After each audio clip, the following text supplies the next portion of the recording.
Na verdade, eu sempre estudei sozinho, né? Eu nunca fiz cursinho. E eu passei no primeiro concurso que eu fiz. Eu também comecei a usar essa técnica do estudo com questões, né? Hoje muitos falam de estudo reverso, mas a gente que usa como engenharia reversa já há um bom tempo, né? E eu comecei a fazer isso pro vestibular.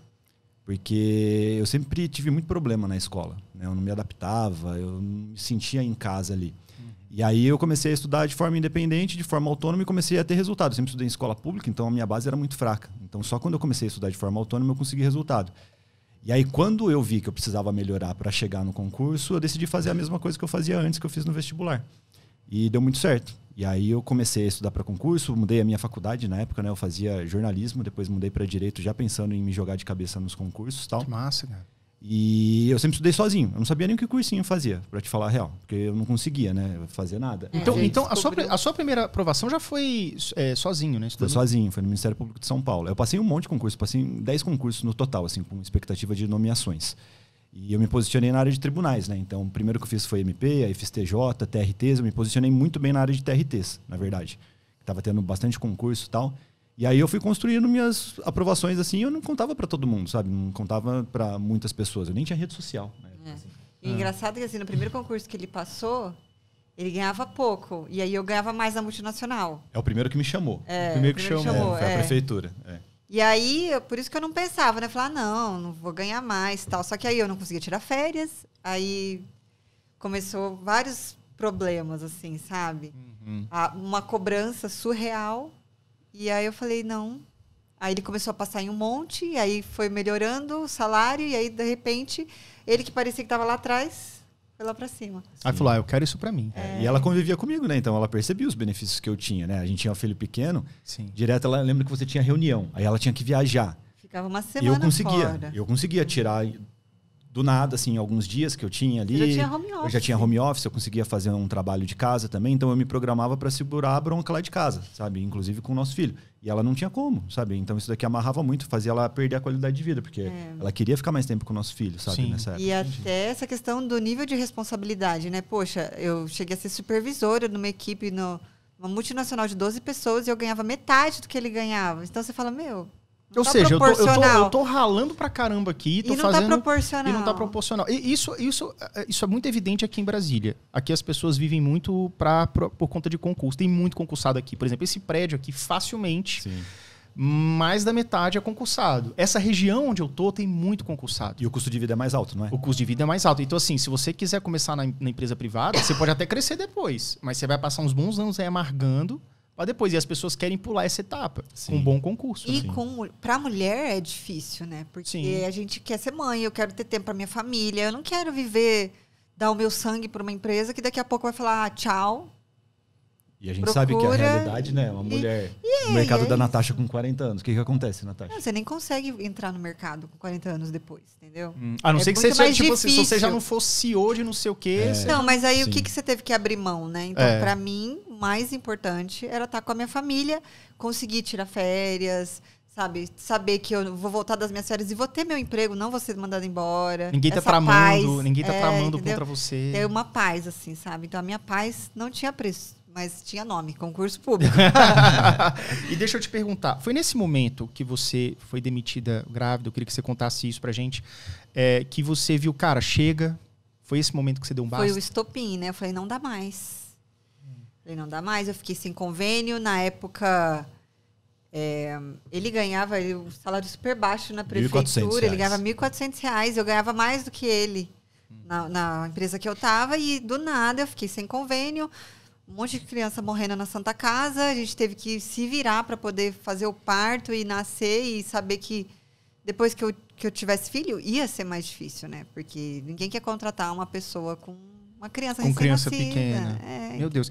Então você voltou, grávida, foi demitida, e nesse momento vocês começaram a estudar juntos. Não, eu ainda não já era concursado, já estudava. Já tinha passado em concurso, estava esperando, inclusive, nesse momento, alguns concursos bons me chamarem. Esperando o TRT chamar. E aí o que aconteceu? Foi o concurso que salvou a vida, né? Quando o Pedro tinha 6 meses, aí ele foi nomeado no TRT. E aí eu vi uma baita diferença. Eu falei, caramba, e na época, 2009, Ele já entrou ganhando, tipo, R$5.000. Lembrando eu lembro que eu entrei no dia 1º de dezembro. Então, se a gente saiu de 1.400 para 5.000, eu falei, nossa, tô rica. Caramba. Mas, assim, foi um upgrade de vida muito grande. Aí eu comecei a pensar. Aí eu comecei a mandar uns currículos para tentar voltar a trabalhar, né? Enquanto eu estudava, porque primeiro eu achava que eu não tinha capacidade, né? Eu acho que todo mundo passa essa fase. Os primeiros fracassos, isso não é pra mim. Sim. Eu não vou conseguir, não tem capacidade. Gu estudou muito, não, ele é inteligente, né? Porque a gente faz isso. A gente se menospreza, né? A gente faz isso. Não, ele é inteligente, passou porque é inteligente. Aí tentei ainda recolocação no mercado de trabalho, não conseguia porque meu nome estava sujo. E a gente sabe que não pode, mas acontece. Essa é a realidade. Aí tem um detalhe importante nisso, porque, claro, ela botou no pau. A empresa. E além do nome ganhou. sujo, como eu tinha processado, eu trabalhava na área da indústria farmacêutica, como propagandista.